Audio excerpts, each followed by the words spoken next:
Halo, kembali lagi bersama saya, Devan, dan teman saya Zul. Kami dari PT Mitra Integrasi Informatika. Hari ini kami akan melakukan share terkait dengan fitur dari Microsoft M365 yang berkaitan dengan security.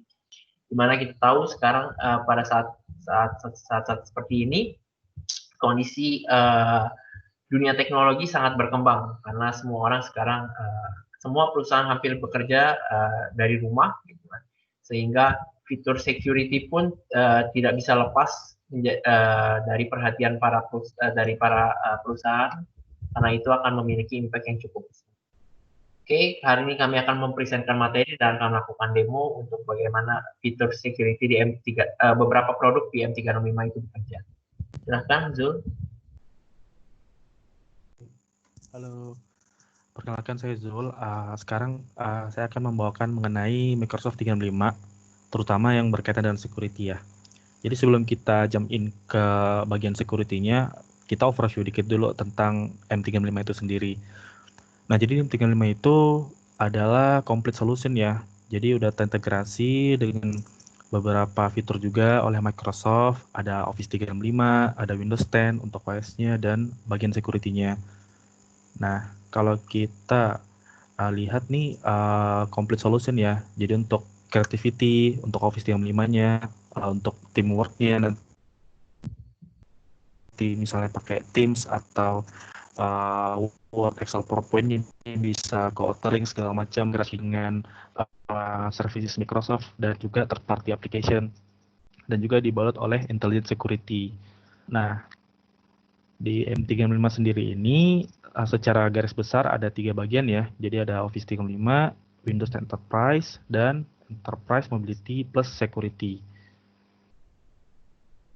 Di M365 sendiri kalau kita breakdown lagi, di 3 bagian tersebut untuk Office 365, fitur untuk kolaborasi ya, ada chat, email, voice video meeting, Office application, untuk authoring gitu ya, untuk nyimpen file kayak OneDrive atau SharePoint, dan juga ada security part-nya di Office 365. Dan juga untuk security yang lebih deep lagi, itu dipisah di M365, ada security untuk Identity and Access Management, ada untuk Manage Mobile Productivity, ada untuk Information Protection, dan ada Identity Driven Security. Sedangkan di Windows 10-nya, itu lebih ke bagian OS ya, dan juga ada layer security juga untuk level OS.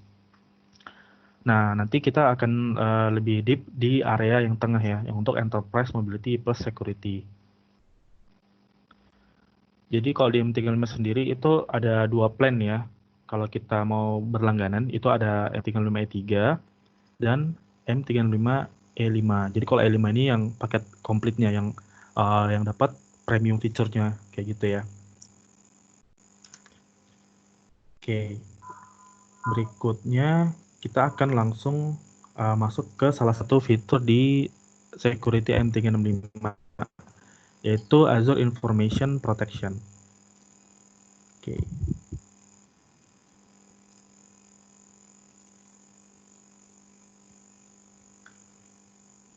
Nah, apa sih Azure Information Protection? Jadi secara garis besar adalah salah satu fitur security untuk melindungi dan memproteksi gitu ya file atau data dari customer. Jadi security-nya nempel di level data.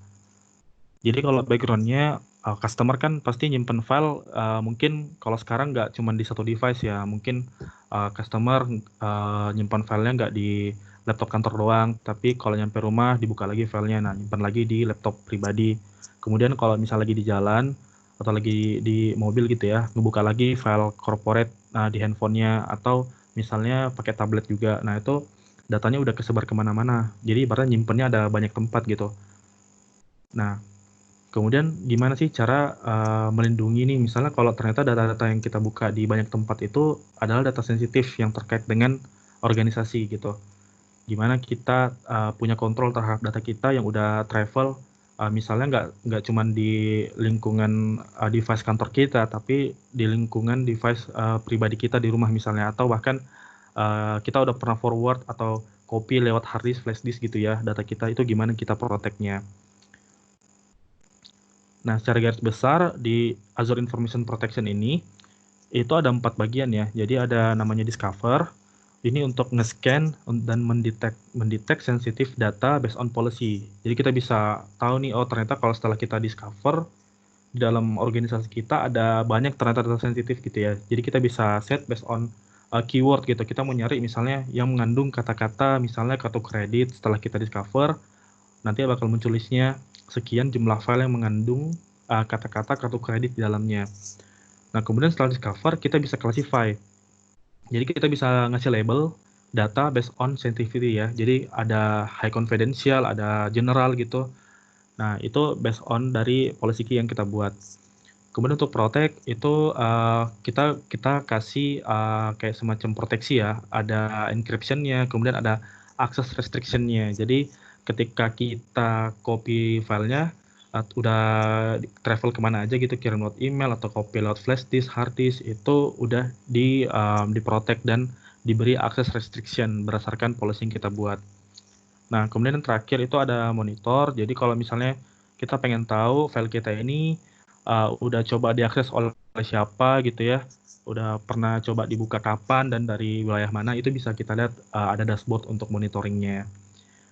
Dan AIP ini sendiri juga dia komprehensif ya, dia bisa nge-scan, nge-classify, nge-protect, dan memonitor itu semua filenya, nggak peduli tempatnya di mana, mau dia di device atau di cloud service, di on-prem, itu semua di-protect, seperti itu. Secara alur ya, data pasti kesebar di banyak tempat ya, misalnya di third party storage cloud gitu, misalnya kayak Google Drive atau Box atau Office 365 sendiri gitu ya. Nah, itu pasti udah kesebar kemana-mana, across platform, across location. Nah, itu user gimana caranya tetap bisa punya kontrol dan visibility terhadap filenya. Nah, user bisa nge-scan dan automatically untuk nge-apply sensitivity labelnya. Dan setelah di-apply, itu datanya sudah di-label, dan setelah di-label, datanya sudah di-protect based on policy. Kemudian misalnya data ini dikirim lewat email atau lewat copy manual, itu data tetap bisa dimonitor dan data bisa kita misalnya udah nggak boleh di-share lagi nih, kita bisa revoke akses atau mencabut hak aksesnya, dan nanti datanya bakal nggak bisa diakses lagi. Seperti itu. Nah, seperti yang tadi ya, jadi nggak sekedar di device PC doang, tapi dia nge-protect juga nih filenya nih, misalnya dibuka lewat tablet, dibuka lewat mobile, itu tetap di-protect juga. Dan juga misalnya filenya ini dibuka di environment Office 365, itu juga tetap di-protect. Misalnya filenya juga ada di data center atau di file share, itu bisa di-protect juga. Nah, kalau untuk policy base-nya, jadi kalau kita mau nge-label itu ada apa aja sih dalamnya. Jadi biasanya kalau kita mau nge-label based on sensitivity, misalnya kita ngasih encryption, kita kasih restrict access. Jadi kalau restrict access itu kayak misalnya read doang, atau boleh edit, atau boleh print atau enggak. Nah, itu salah satu contoh beberapa ya dari restrict access. Kemudian ada watermark. Kita bisa ngasih watermark juga, ngasih header and footer, tulisannya automatically apply gitu. Dan juga retention, jadi seberapa lama file ini bisa diakses, itu ada retentionnya. Nah, kemudian ada juga untuk monitor, kita bisa monitor based on location juga, based on siapa yang buka gitu ya, tanggalnya kapan, kayak gitu. Nah, beberapa contoh untuk labeling, ada personal ya. Jadi kalau personal ini sifatnya kalau filenya punya kita dan cuman kita yang buka, itu bisa dilabelin personal dan nggak perlu ada challenge autentikasi untuk ngebuka filenya. Tapi kalau misalnya filenya bersifat confidential dan kita share ke orang, itu nanti bakal di challenge autentikasi ketika akan membuka filenya. Nah, kemudian kalau ada file-file yang bersifat general atau boleh dibuka oleh semua karyawan di company, itu kita boleh labelin general. Jadi sifatnya kayak pengumuman, itu kita bisa set label general kayak gitu. Nah, secara tampilan kalau dari sisi user, ketika diinstal agent ya, ketika diinstal agent AIP, Information Protection di laptop mereka, nanti bakal muncul tampilan seperti ini.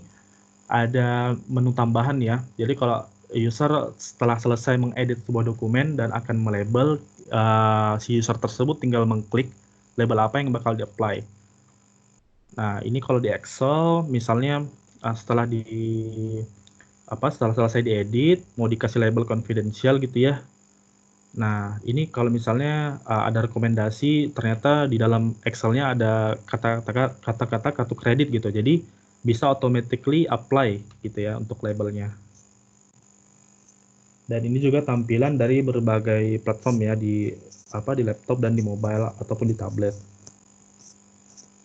Dan ini untuk tampilan monitoringnya ya. Kalau kita mau lihat berapa banyak sih jumlah data-data sensitif yang ada di company kita, itu kita bisa lihat. Kita lihat based on misalnya yang confidential ada berapa, yang general ada berapa gitu ya, yang belum di label ada berapa. Seperti itu. Nah, ini untuk tampilan ketika kita monitoring ya, ada dashboardnya. Kita bisa lihat based on maps-nya gitu ya.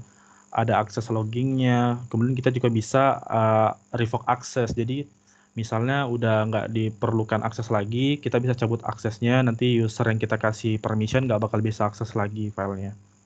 Seperti itu.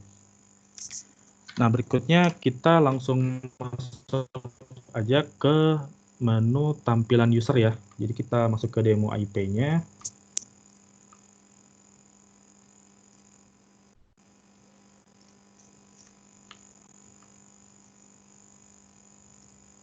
Oke, udah kelihatan ya.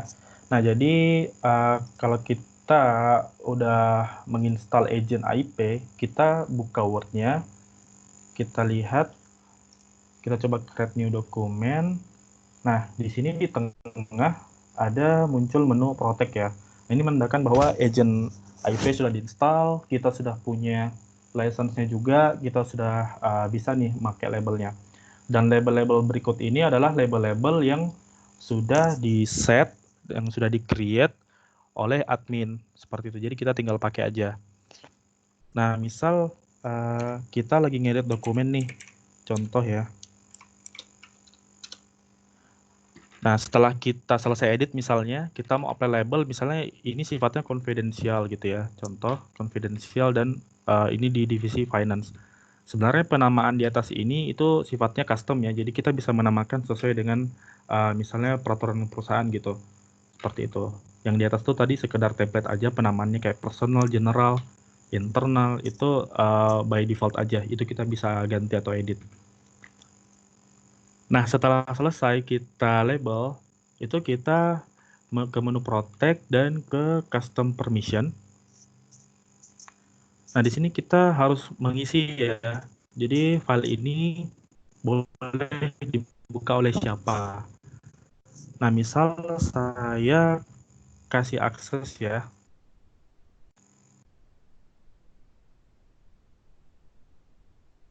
view only gitu ya, view only ke Pak Devan misalnya.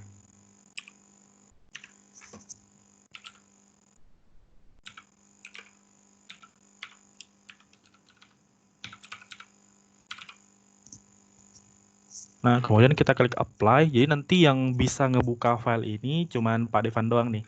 Kalau misalnya file ini saya kirim ke selain Pak Devan ya, itu nggak bakal bisa ngebuka filenya. Kayak gitu. Nah, kemudian kita save.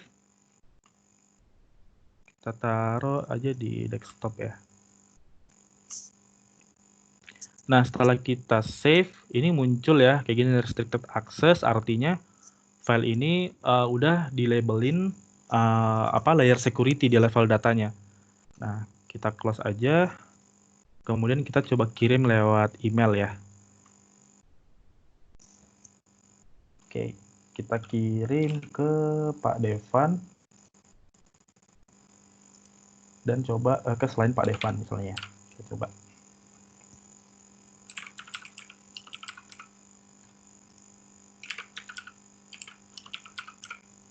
Setelah itu kita attach filenya.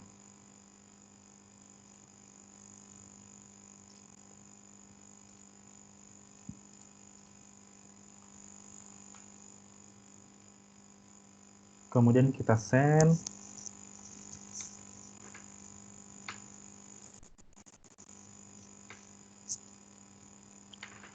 Oke, Harusnya emailnya udah terkirim ya. Nanti saya coba bakal buka nih di tampilan yang harusnya nggak boleh akses orangnya.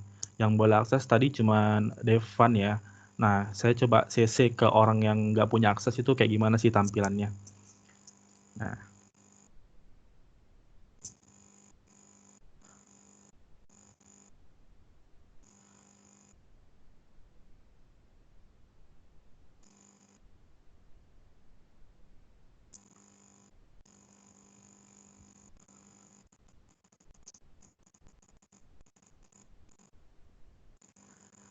kalau tampilan tampilan dari yang nggak diberi akses kayak gimana. Jadi kalau udah diterima nih misalnya attachment-nya gitu ya, kita coba buka filenya.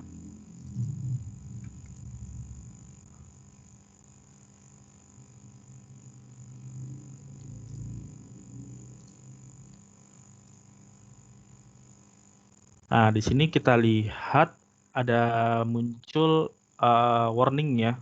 Jadi karena nggak punya authorize, nggak diberi izin. Nah, jadi kita mesti either request permission atau di cancel gitu ya. Karena yang diberi akses buat buka file itu cuma Pak Devan doang. Seperti itu. Kita bisa lihat nih, oh ternyata filenya dari Adel gitu ya, Adel Vance tadi akun demo ngirim file yang udah diprotect. Nah, yang bisa buka ternyata Pak Devan gitu ya. Yang lain nggak bisa seperti itu. Jadi makanya bakal muncul error kayak gini.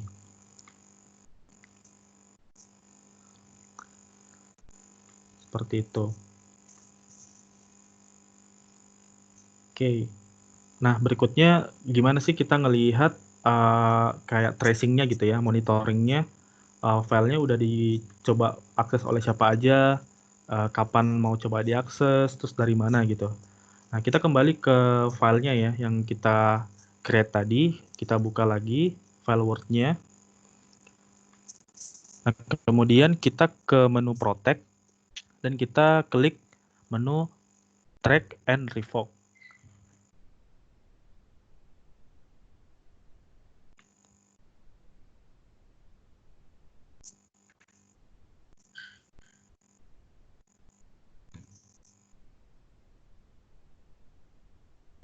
Nanti setelah kita kelahin ke browser ya, untuk membuka dashboard-nya.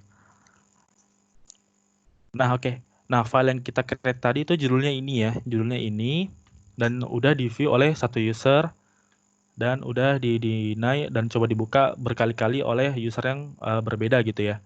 Nah, kita bisa lihat nih listnya gitu ya, listnya coba dibuka, oh ternyata telah dibuka tadi oleh Pak Devan gitu ya, di jam yang sama ya, dengan yang tadi gitu ya, pas dikirimnya. Dan ketika dibuka selain email tadi, itu di-deny gitu ya, deny. Nah, tadi saya ngirimnya ke devanreksi@mii ya, bukan devanreksi.outlook gitu ya. Jadi makanya kenapa deny gitu. Nah, inilah salah satu powerful-nya dari AIP, itu dia bisa bisa apa ya, ngeprotect dari sisi autentikasinya gitu ya. User yang bisa ngelihat isi filenya. Dan juga kita lihat timeline-nya ya. Ini ada timeline juga, misalnya tanggal berapa coba diakses, yang deny, yang view ada berapa, tanggalnya, jamnya gitu ya. Kemudian kita juga bisa lihat map-nya nih, dari negara mana misalnya ya, dari region mana yang coba buka. Kebetulan karena semua di Jakarta, jadi pointingnya di Jakarta semua. Misalnya file ini coba diakses dari negara lain, itu bakal muncul juga nih map-nya gitu ya, dari negara mana yang coba buka filenya. Seperti itu. Oke. Kalau dari experience user untuk KIP sejauh ini hanya sampai situ aja. Jadi sampai monitor udah nanti kita bisa nge-export laporan ininya, laporan statusnya gitu ya, yang coba buka dan segala macam. Kemudian juga kita bisa revoke access, misalnya Pak Devan nggak perlu buka lagi filenya, itu kita bisa revoke access seperti itu. Nah, setelah dari sisi user, sekarang kita jump in ke sisi admin. Gimana sih cara nge-create yang tadi ya, ada beberapa label, terus kita atur polisinya gimana, permissionnya gimana, itu gimana caranya sih gitu ya. Nah, sekarang kita ke menu adminnya.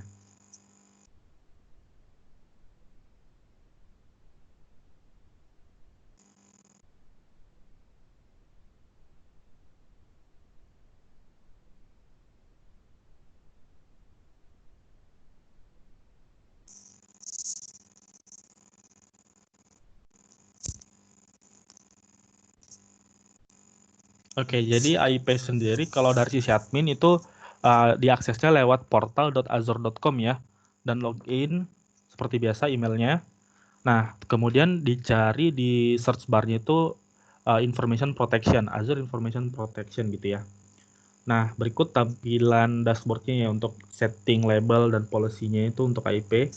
Nah, pada saat pertama kali kita mau create label itu kita masuk aja ke menu label ya yang ada di menu classification ini. Nah, ini kita bisa tambah sebenarnya, tambah label ya, tambah add new label sesuai dengan misalnya yang kita pengen gitu ya. Nah, kalau yang atas ini by default udah ada ya, jadi ada personal, general, internal. Nah, kebetulan tadi yang saya coba apply labelnya itu yang confidential finance. Nah, kita coba lihat nih di dalamnya ada apa aja, policy atau permission udah di set gitu ya. Di dalamnya ada label display name, kemudian color-nya, jadi color label yang tampil di Word atau Excel kita gitu ya. Kemudian untuk set permission for document and email.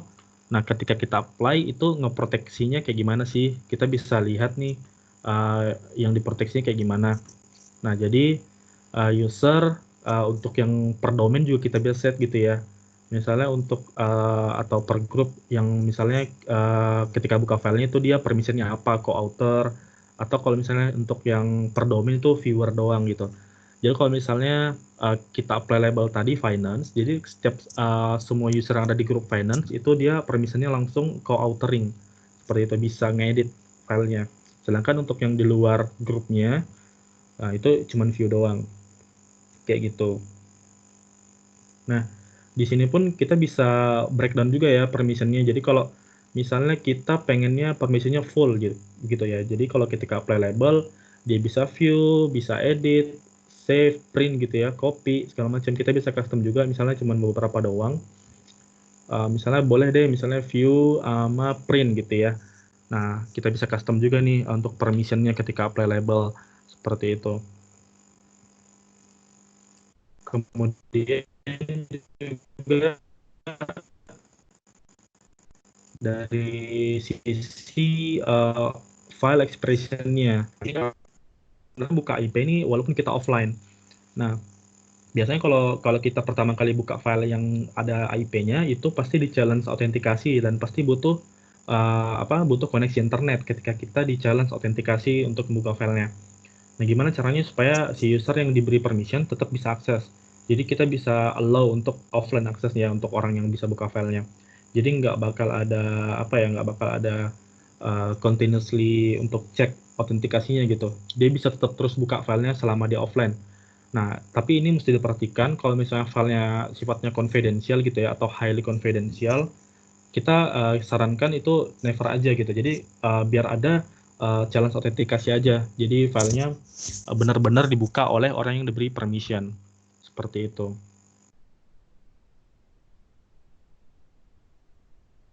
Nah, kemudian juga di bawahnya kita bisa set visual marking ya. Kayak tadi ketika saya klik labelnya, itu kemudian muncul di header-nya ada tulisan ya POC, size-nya berapa.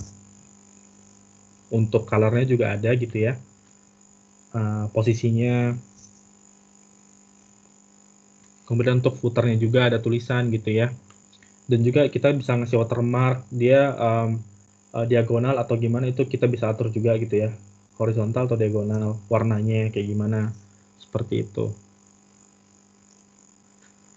Nah, kemudian setelah kita misalnya nambah-nambah label gitu ya, create label, kita mesti set policy juga nih. Jadi tujuannya adalah kita membuat policy untuk user. Nah, jadi user-user yang ada dalam policy ini, misalnya test policies ini, listnya kita bisa nambahin beberapa user gitu ya. Nanti user ini bakal muncul label yang udah kita tambahin gitu.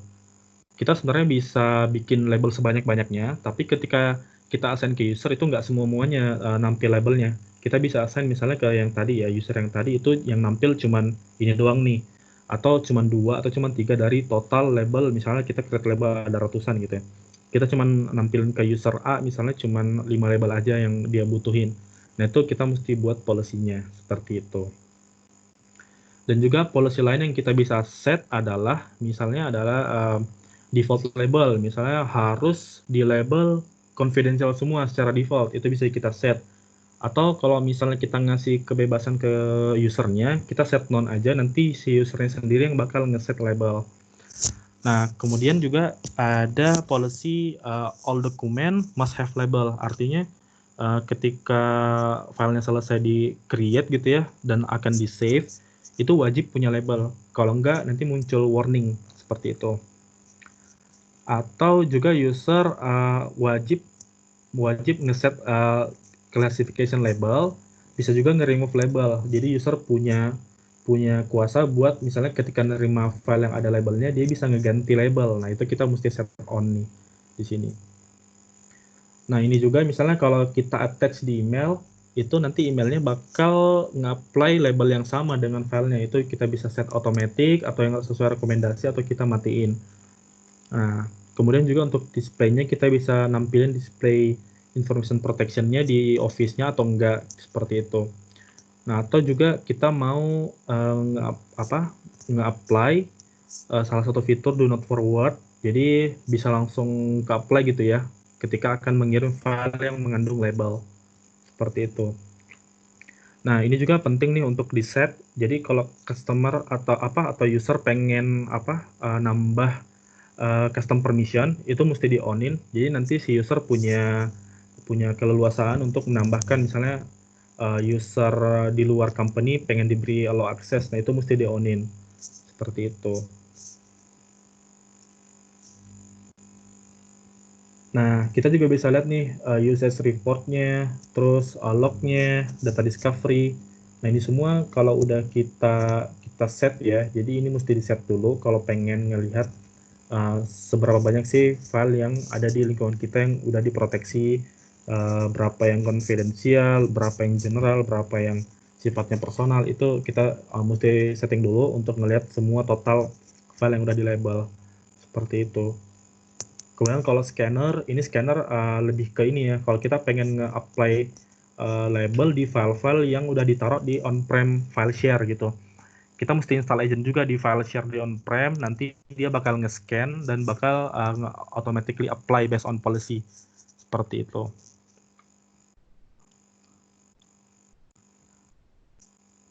Kurang lebih seperti itu untuk Azure Information Protection dari sisi user dan sisi admin. Mungkin kita akan lanjut ke fitur berikutnya, yaitu adalah Intune. Terima kasih.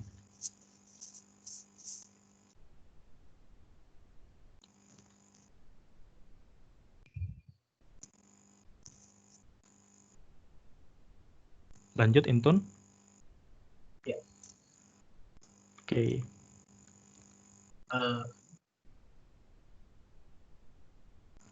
Oke, sebelum kita lanjut ke Intune, tadi kita sudah lihat ya dari AIP sangat berguna, fitur security yang sangat powerful gitu kan, karena proteksi yang dilakukan oleh fitur Azure Information Protection ini adalah menempel ke dalam file. Jadi tidak peduli filenya ada di mana gitu kan, entah kita forward ke entah kita kirim file ke orang, lalu orang tersebut kirimkan forward lagi, atau dia download USB, dia share lewat WhatsApp, itu tetap proteksinya nempel di level file. Jadi akan tetap aman dan akan tetap terjaga seperti tadi yang didemokan oleh Pak Zul gitu kan. Pada saat dibuka oleh orang yang tidak terauthentiket, itu bahkan itu langsung terdinai dan langsung kita dapat dapat infonya, reportnya gitu. Bahkan kita bisa sampai dapat report dari negara mana. Karena banyak sekarang hacker-hacker dari luar, terutama dari negara-negara yang memang terkenal ya untuk dengan kasus hacknya, itu kita bisa kita bisa lakukan deteksi sedini mungkin. Boleh kita lanjut, Pak Zul? Oke.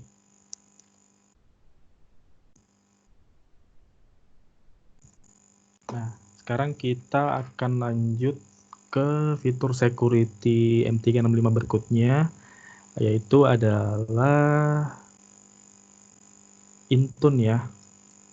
Oke.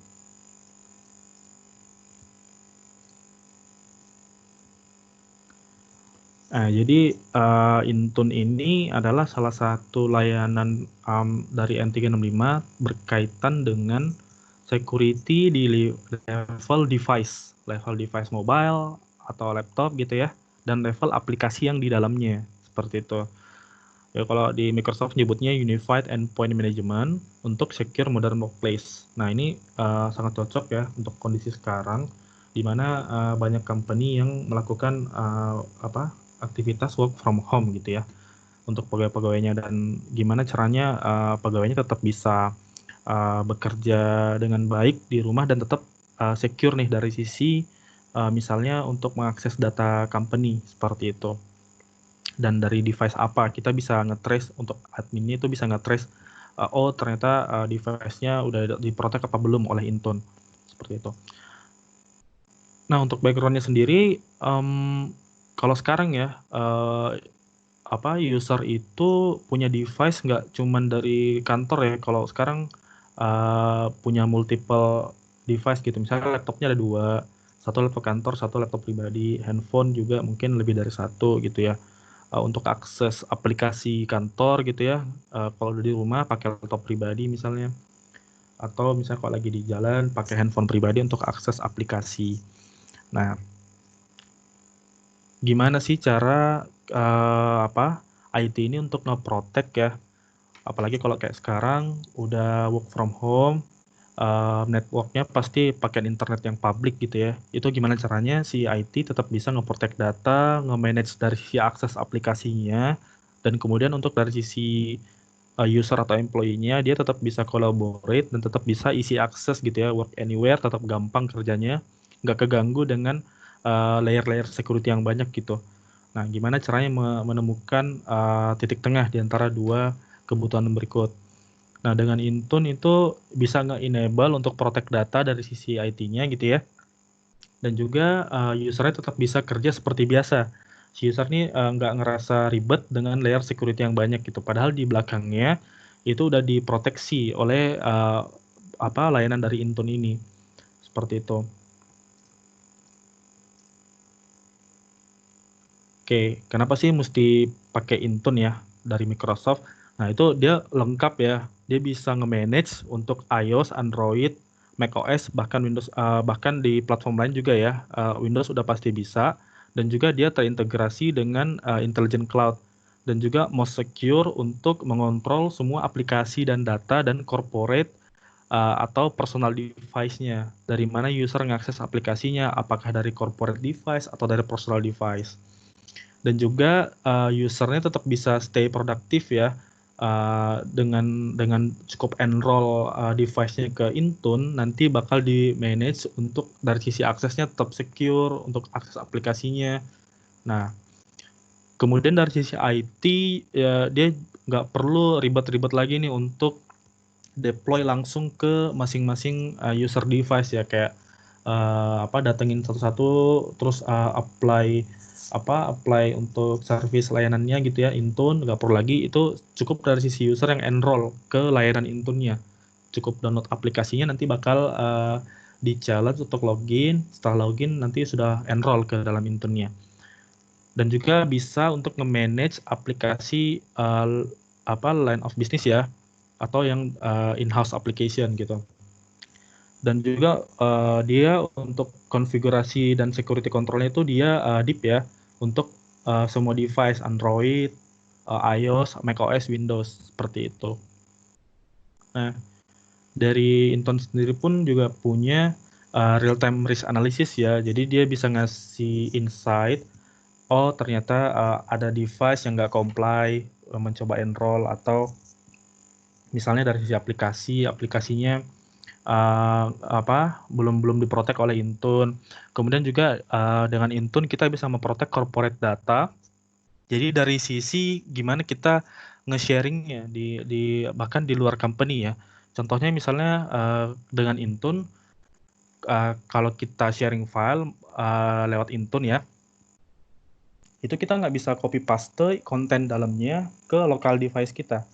Nah, itu bisa dicegah nih, misalnya kita buka email pakai handphone pribadi, kalau tanpa Intune kita bisa copy isinya ke misalnya ke local storage handphone kita. Tapi dengan Intune kita bisa mencegah hal tersebut. Misalnya ada user yang pengen mencoba mengcopy data konfidensial ya, dia bisa buka filenya dan dia pengen coba copy dan dipindahin ke personal device. Nah, kalau Intune bakal mencegah hal tersebut. Bahkan juga bisa mencegah untuk screenshot seperti itu.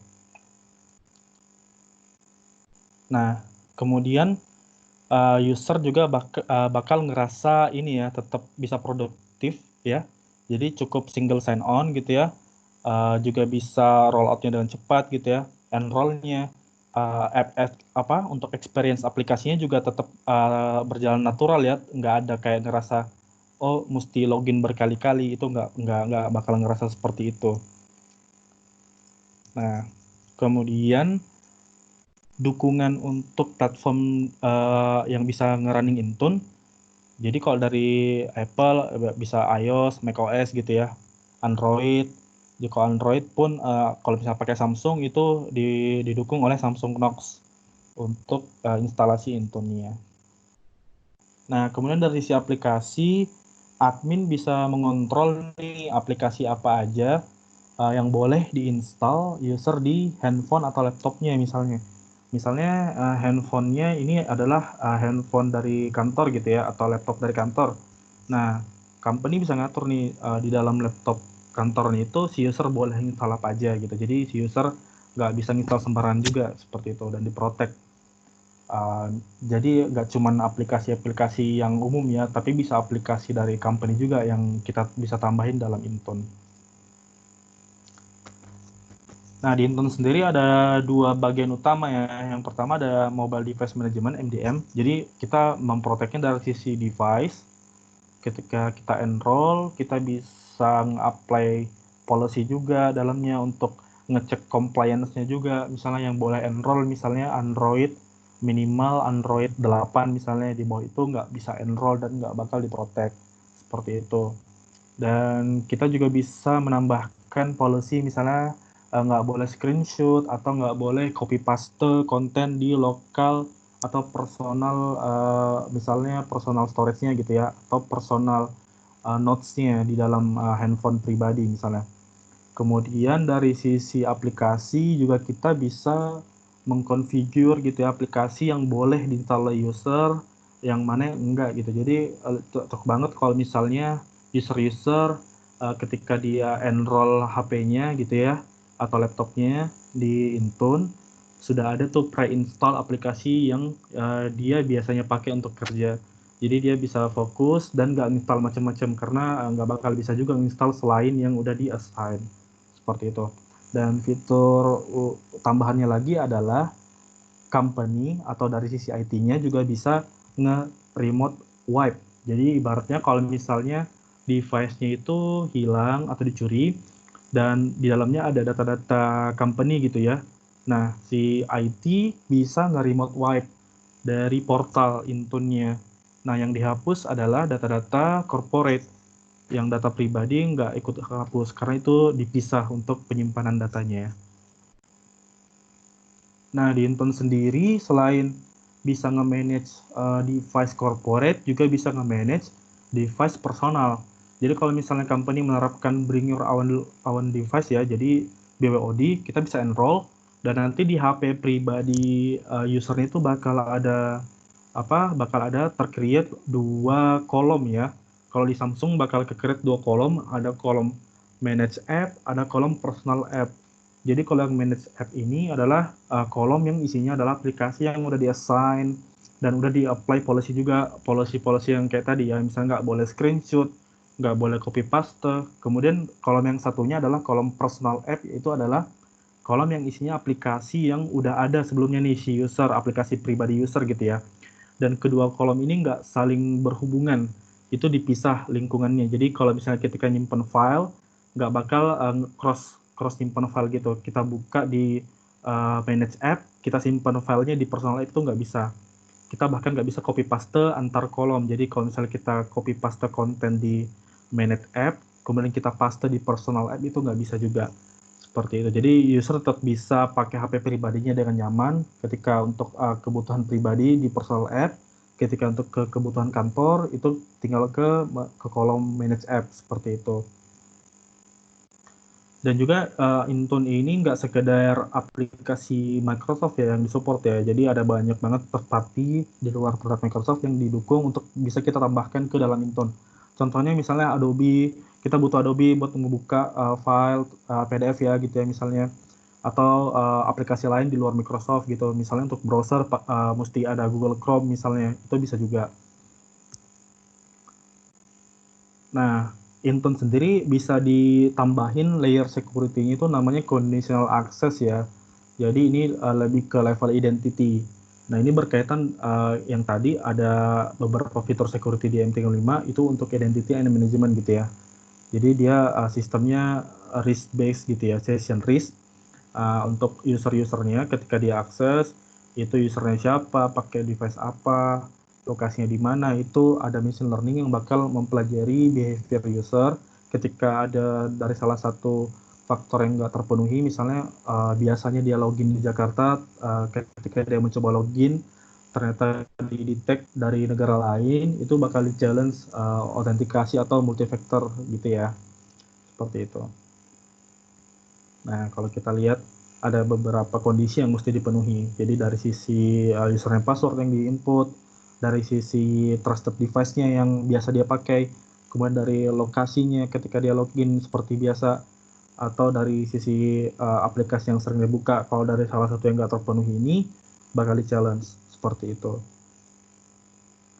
Bisa misalnya di limit akses kalau misalnya lokasinya berbeda, atau ketika aplikasi yang dibuka berbeda itu di challenge misalnya MFA gitu ya, atau misalnya semua kondisi berbeda nih ketika ada yang coba login, username password salah, device-nya berbeda, lokasinya juga beda gitu ya, itu bakal langsung deny akses seperti itu.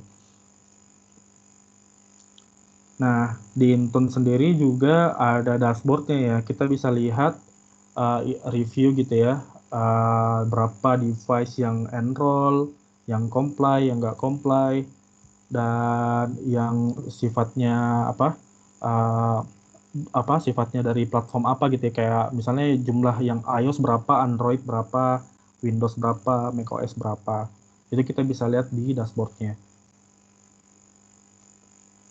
Nah, kalau Intune kurang lebih seperti itu previewnya. Kita akan masuk ke menu admin ya.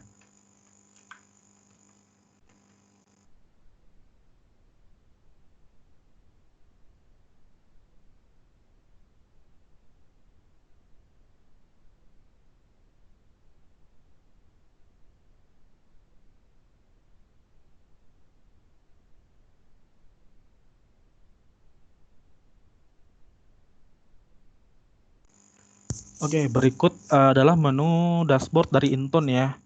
Sama dengan AIP tadi, kalau kita pengen akses menu dashboard Intune itu kita masuk ke portal Azure dan kita tinggal search di atas itu, kita tulis aja Intune.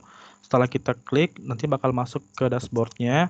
Jadi ada beberapa menu ya, ada overview, ngelihat overview berapa jumlah device yang error atau fail ketika enroll, dan ada summary berapa device yang enroll, kemudian nama-nama aplikasi yang udah diinstal atau yang gagal diinstal gitu ya.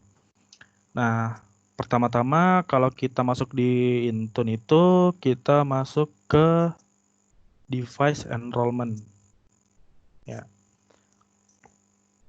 Jadi kita di sini bisa ngelihat nih kalau misalnya berapa jumlah device yang alert gitu ya, yang gagal segala macam, yang berhasil enroll by OS gitu ya. Kita bisa lihat iOS, macOS gitu ya. Kalau misalnya yang enroll ada berapa, kita bisa lihat jumlahnya.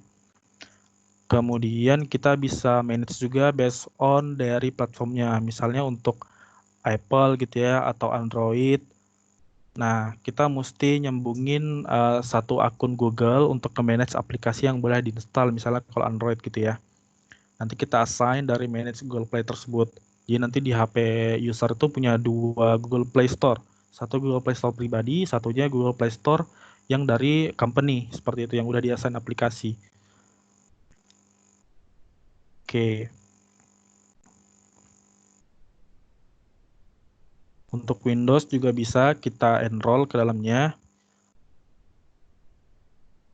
Dan juga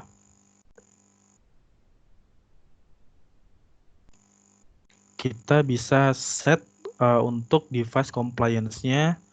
Misalnya kita harus set minimal kalau Android minimal Android versi 8 kayak gitu ya. Nah, ini contoh menu untuk kita untuk nge-display device-device apa aja yang udah comply seperti itu.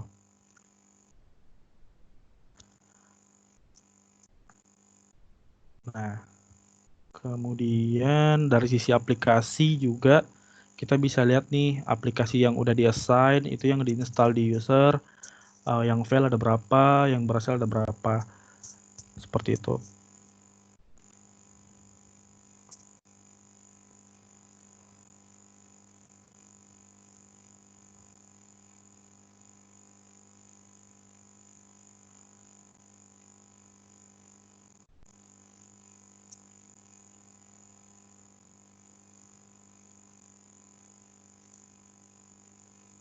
Nah, kemudian kalau misalnya kita pengen bikin configuration profile untuk Intune, kita bisa create profile baru ya. Jadi untuk di-apply ke user-user, kita bisa masuk ke properties, kita bisa edit ya untuk konfigurasinya.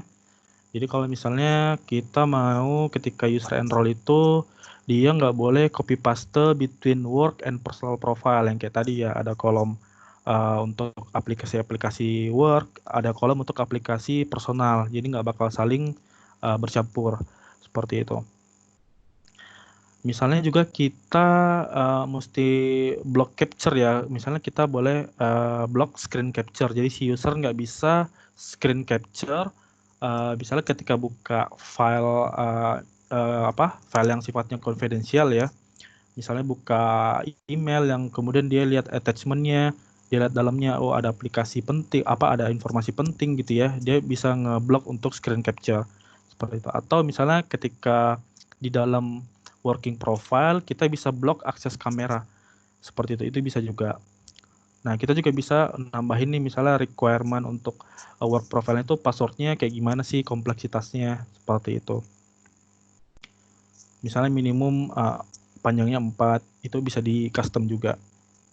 Atau fingerprintnya di unlock, itu di block, itu boleh juga. Kemudian untuk connectivity juga bisa kita set, misalnya harus pakai VPN terus-terusan atau pakai internet public juga boleh, itu kita bisa set juga. Seperti itu.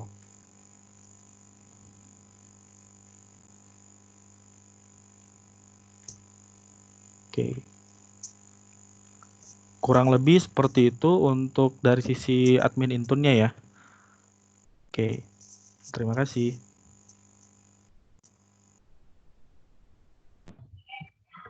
Oke, jadi hari ini kita sudah sharing terkait HIP yang tadi sempat kita bahas untuk memproteksi file, lalu sekarang kita sharing terkait Intune di mana kita proteksi di level device. Jadi pada saat kita sudah bekerja dari rumah, otomatis kan kita tidak selalu menggunakan device dari kantor. Kadang-kadang kita menggunakan device pribadi, entah itu handphone, entah itu laptop atau komputer pribadi. Nah, itu kita juga bisa melakukan kita bisa tambahkan layer-layer security di dalamnya.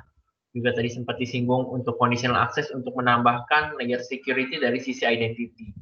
Jadi topik sharing hari kita hari ini adalah terkait proteksi di level file, di level device, lalu di level identity. Oke, sekian sharing dari saya dan Zul. Terima kasih untuk perhatiannya. Terima kasih.